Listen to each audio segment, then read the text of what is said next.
Hi guys, welcome to OG Cars, and in today's video I bought another car, and it's one that I've always wanted. It is a classic Mini.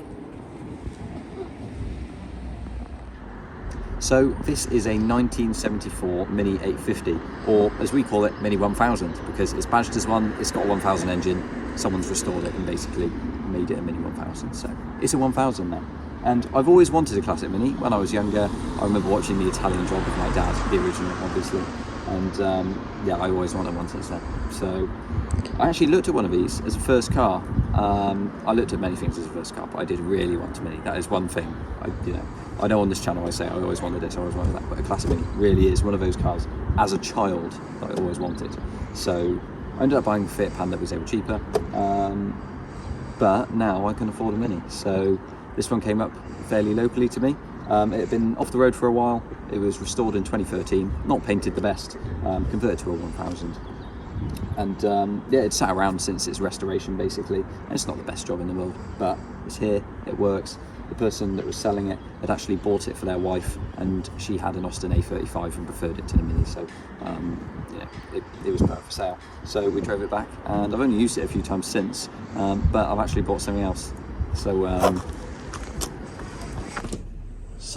I bought this 1275 GT, which means I now have two Minis, and we, had enough cars before, so Shrek's gonna have to go.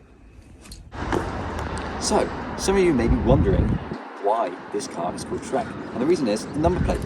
As you can see on the front, it doesn't have one because it fell off. So here's one I made earlier, OGR. I'm an ogre. So yeah, Shrek. It's also either citron or citrus yellow, I can't remember what it's called, but anyway, when this was restored in 2013, it was resprayed that colour. I believe it is actually the same colour as the Mr. Bean car. I know I'm going to get like 26,000 comments saying Mr. Bean painted on it black, but I've already had that already, so I'm not doing it. But this car was originally blue. So we'll do a quick walk around now. As I say, this car was resprayed from blue into yellow. You can actually see in places where the original blue colour was. This paint was not the best respray in the world, but it does actually present okay from a certain distance, maybe, yeah, that far back. But yeah, as you can see up close, it's got sort of like cracks in the paint. The chrome's not perfect, it's got a bit of pitting, and nothing quite lines up on the front as it may have done from the factory, but who knows how straight these were when they came out the factory anyway.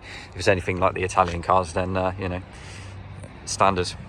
So being an 850 originally, this has got sort of like all the basic stuff. It's got just the driver's mirror, as you can see there. The rear view mirror inside the car is totally useless as well, so that's fine. And the original chrome trim down the side is present as well, around the wheel arches.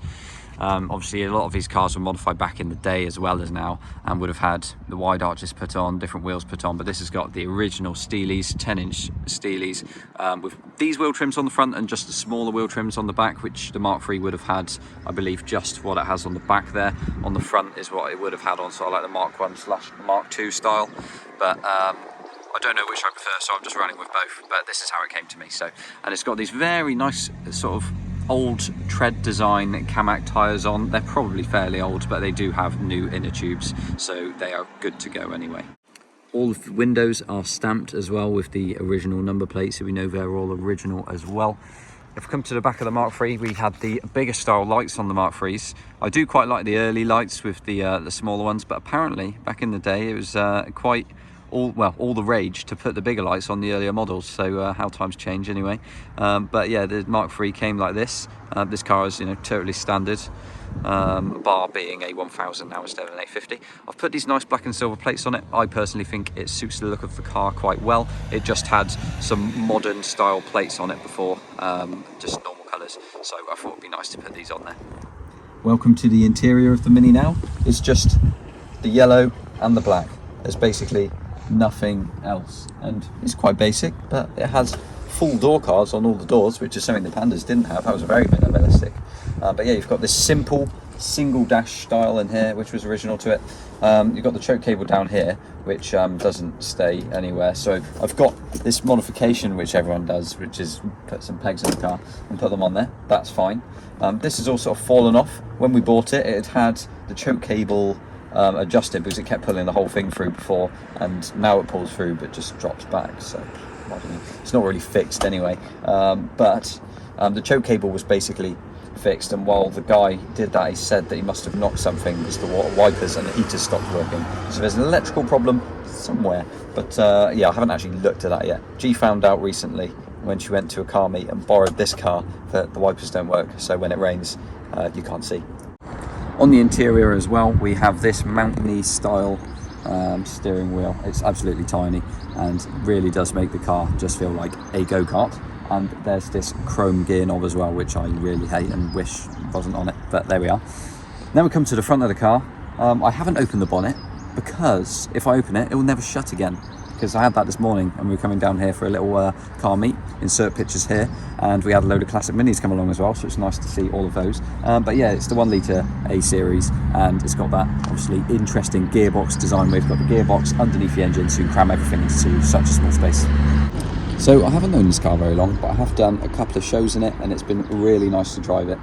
As I say, I've always wanted a classic mini, so it's great to have experienced this car. I'm going to make sure it goes to a really good home, but the 1275 GT was an opportunity I could not resist. Basically, after I bought this car, I was looking at gear knobs, steering wheels, and then I was like, oh, I might just look at some other minis, and then yeah, the 1275 GT came up and I bought it, so you know, that's how it goes. Well everyone, like, comment and subscribe, and we shall see you all in the next one.